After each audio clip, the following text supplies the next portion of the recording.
Welcome back to the SuperCoach Snuff channel. In today's video, we're going to review round two of AFL SuperCoach. So you can see we've got 2,067, which was bang on average in every sense of the word.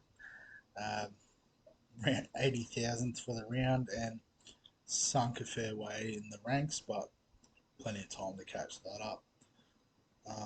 So you might notice as well before we even go to edit the team that I've still got 36 trades there. So we ended up holding fire last week and not doing any trades. Um, just the classic wanted to have a second look at a few of the potential options and um, yeah, none of them really worked out to be fair. So that's all right. Means we're not going to quite get everyone we'd like to get in this round, but we can make a sacrifice here or there, and we'll sort of catch up next round, no doubt, and I guess in the coming weeks. So Doherty got 73. Not sure if he was injured or just a really quiet game, but that's a little bit flat from our no premium defender. Jordan Ridley with a 70 as well, so probably not the pick of the 500 K defense options, but we'll stick fat with him because we've got others that we do want to get rid of. So Liam Jones, he was obviously one that we were trying to flick after the first round, but he's come back with 76, so won't make a heap of cash next week, but well, you wouldn't assume. But after that, his cash gen will start to move up in a very positive direction. Jimby, 76, that's great from the rookie. Keep him in the defensive line for a while yet. Same with McKenna, 78, and even Constable, 67. So, this back end of the defense is doing, I guess, what we would hope they do. So, that's going okay. Wilmot, 68, so, solid as well. And Cowan, 51. That's fine. He's a bit cheaper, so we can cop that slightly lower score. So in the midfield, our captain, Bontempelli, he probably did the best out of all the Dogs sort of midfielders there, 125. Jack Steele, so he's one that is going to go this week because of a shoulder injury. But, apparently got injured and then come back out and still got a 96, so that's a pretty decent effort. Tom Green, 106, I guess, everyone was expecting him to go massive against West Coast, but they got upset over there at the Optus Stadium. So, but take a ton from 500k player, absolutely. Jacob Hopper. So I guess rage trades last week, getting him out of the side, but he bounced back there with 119, which is great to see. So Flanders was a bit disappointing again, and obviously probably not the right pick to start with. Excuse me. So yeah, 46. That's not quite what we're after at that price. Callahan, so he was 45 as well at around the same price. But he does have that extra bit of average from his time in round one, so he'll hang around for a couple of weeks until we get that cash out of him. Ashcroft, so I guess another one that bounced back. A few people traded out after round one, but he turned up and looked good. Mackenzie, 52, so apparently spent a bit of time in the forward line instead of just getting in the midfield, racking up touches. So that's fine. We'll take that. Kelly was obviously out with concussion and hopefully is back this week. So it's sort of a bit of a gamble there holding him. But I think especially with Steele out, that's going to prove to be a pretty good move.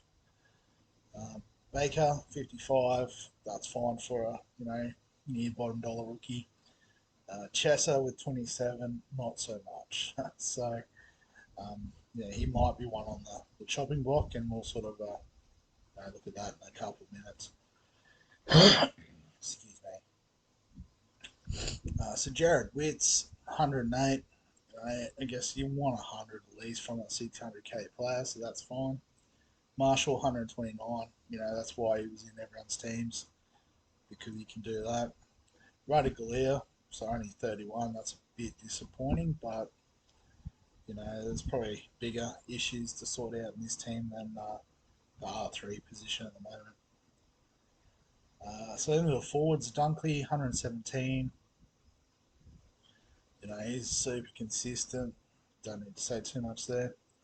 Rosie, so he was a bit under again. And Taranto 95. So, we hope these guys get about 100, but they're, 99 is not too bad, but I guess 95 isn't quite what we would like there.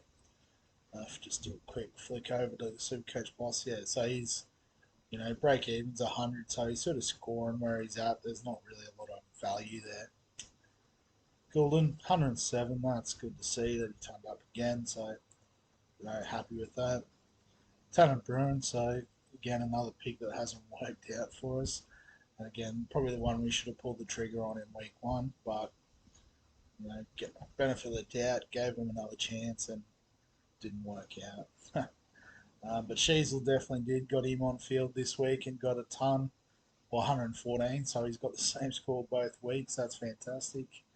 You could lock that in every week for 200k, you would absolutely take that.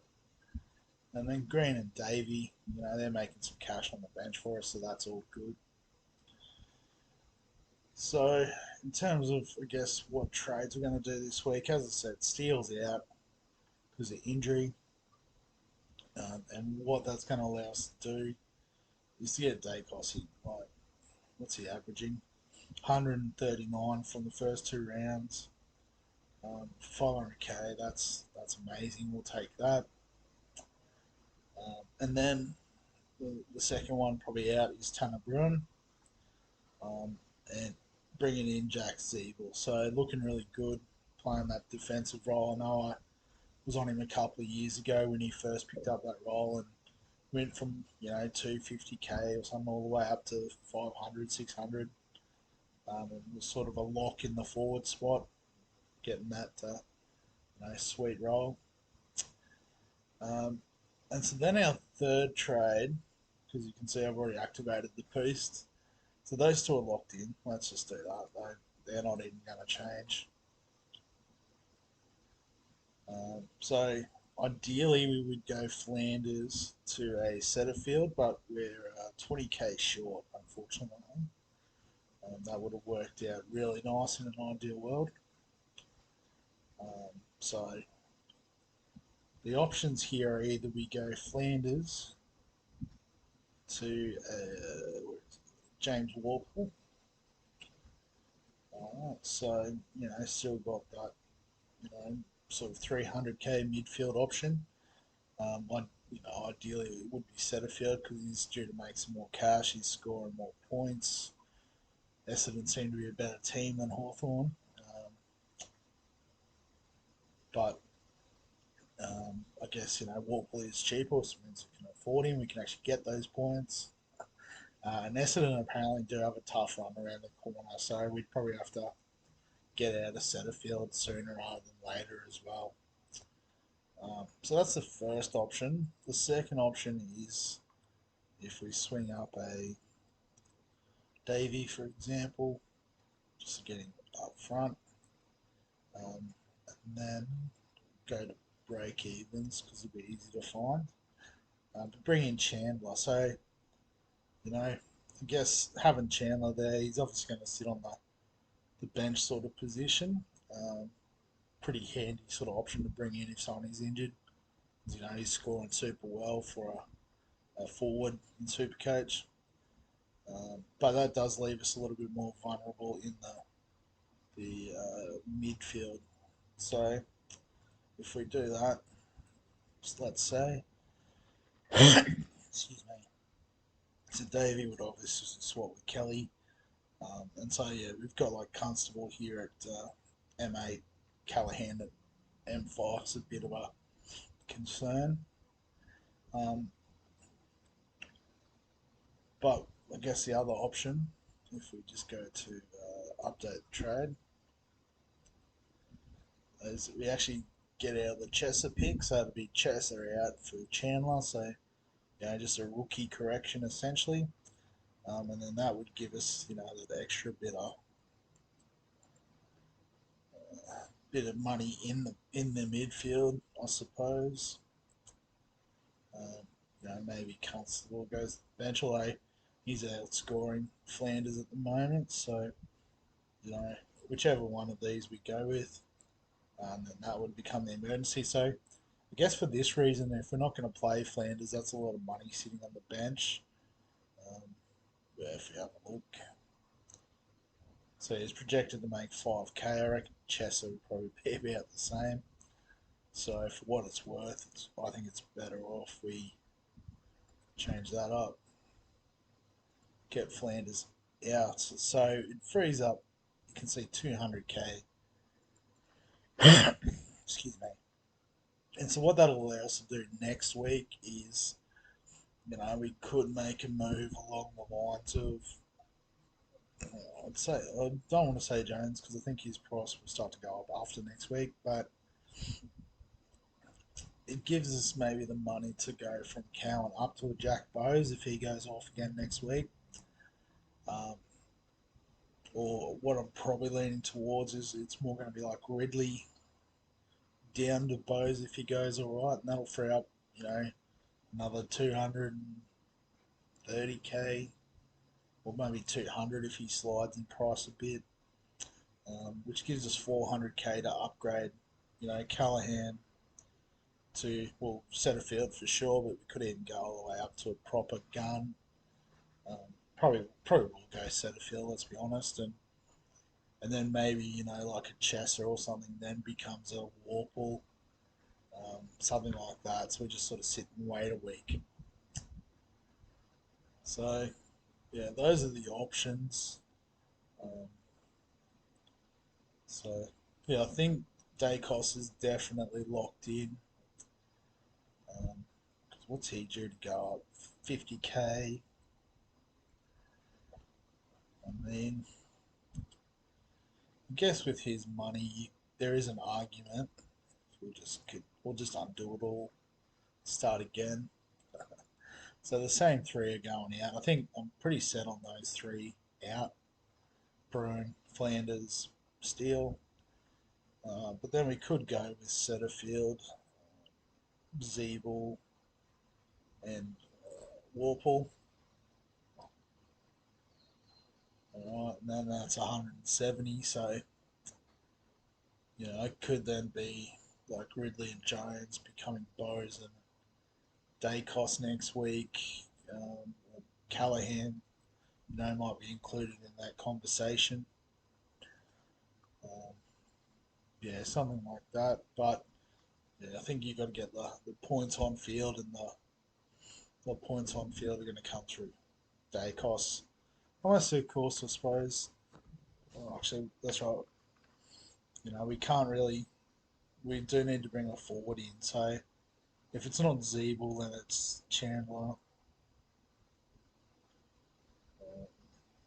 Have to go back. Chandler. And then that obviously becomes. Go back to stats. Dacos. So we still that way we still have that 200k to get Zeeble next week. It means we do have to probably play Chandler this week, but it does also mean that our midfield and defence are a bit more solid too. So so I think it comes down to Setterfield or Zeeble um, in. Because I'd have Dacos above these guys, and Chandler just gives us that extra bit of flexibility. I think he'll make a bit more cash going forward. So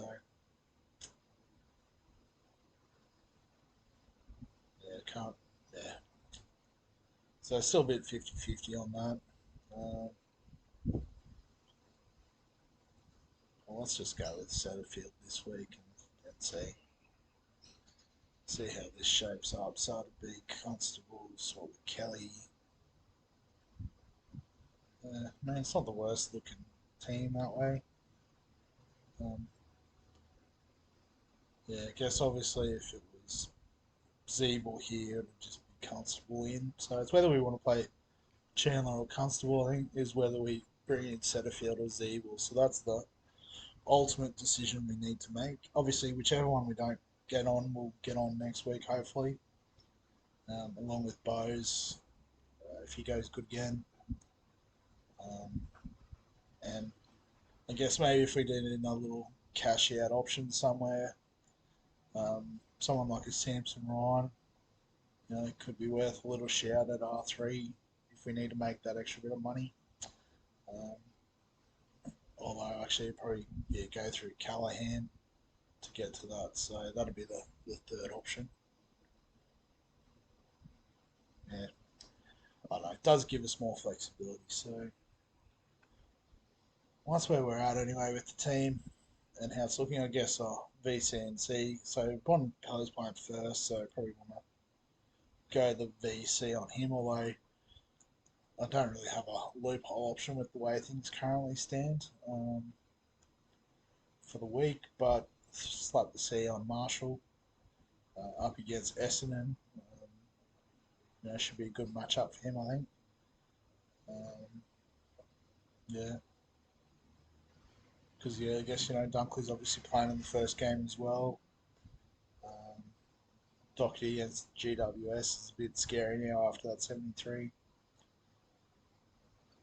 and so we'll just leave it as that. Probably this guy would be the ones we'd want as emergencies. Um, yeah, so man, that's how it's looking. Um, Obviously, if you've got suggestions about other changes that you'd make instead of the three, feel free to comment on the video. Give it a like if you are enjoying the AFL SuperCoach content. Subscribe to the channel so that you get all the updates of when the other videos come out. There's admittedly mostly NRL stuff, but the NRL SuperCoach, fantasy, sports deck, and then also the stock market video for NRL SuperCoach will be out later in the week. And then maybe the usual sort of preview around the ground style, going through all the decisions and that leading up to lockout or kick-off, I should say. So thanks very much for watching as always, and I'll catch you in the next one.